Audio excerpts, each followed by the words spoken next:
All right, everybody, welcome back to Ether Brandon's garage. Today we're going to be changing the blades on this John Deere X304 lawnmower. First step is set the parking brake, which I've done, and then I jacked it up. This is a low spot in our garage driveway, so it's easy. You have your new blades right here, which I just got these from Deere. They give you some new nuts, so we're going to use those here in a second. And then you just crawl underneath it. And these bolts are not they're not the regular direction, righty-tighty, lefty-loosey.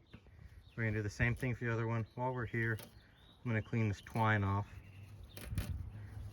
And then to put them back on, you're just gonna go ahead and do the inverse, which I'll show you here in a second.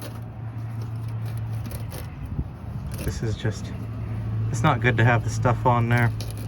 I'm trying to get it off. Yes, I know the jack's not the safest way to be underneath this, but working with what we got, I'm really not that worried about it, considering that I am not completely under it. And also considering that I have picked the front of the lawnmower up before, so it's really not all that much weight. Alright, we'll get back whenever we're bolting the new one on. So, whenever you put these on, you want to make sure you have your cutting edges down. I have done this before by accident, just because I was thinking that I was from the top view, not the bottom. So you want to be like this. We're going to get our bolts out, which they give you two different options of bolts. I can already tell you ours is the bigger one, because on this John Deere X304, it takes a 24 millimeter nut. Our other John Deere lawnmower takes these smaller ones, which are like 18s or something. So we're gonna put this underneath, line our keys up, because you can see how this is a keyed shaft, and that's keyed. Line your keys up, put the nut on. I can't do that with two hands. We'll be right back. One more thing I wanted to mention, this washer is concave, where it's not flat. It leans that way, if you know what I mean. And you want to put this to where the center of it is pointing down, because it'll actually act as a lock washer.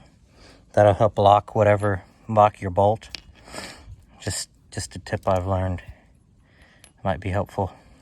You don't want it to be like this, because then your nut will be on the bottom and it'll just be a regular washer. Flipping it over this way will provide some spring tension. As I tighten this thing on, you want to make sure that it's on the keys and not off, because then it wouldn't be straight. So what I'm doing is I'm wiggling it back and forth, and then we're on it, because whenever you pull, the other one turns as well. You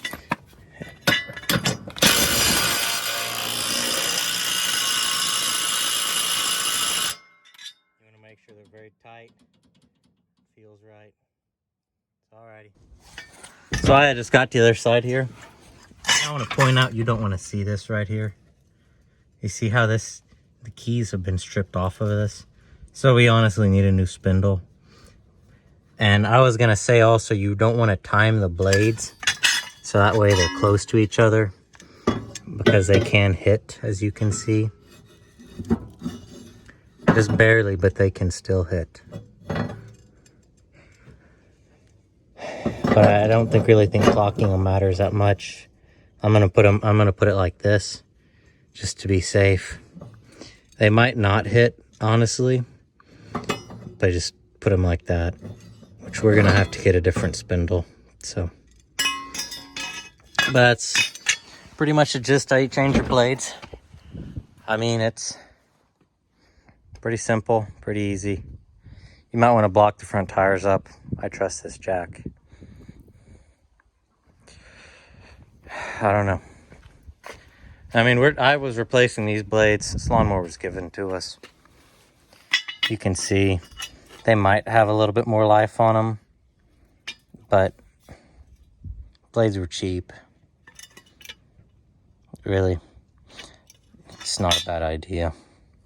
It'll cut the grass better.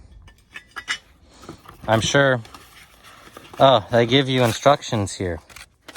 We could read these if I really wanted to, but pretty self-explanatory. Alrighty, y'all don't have too much fun.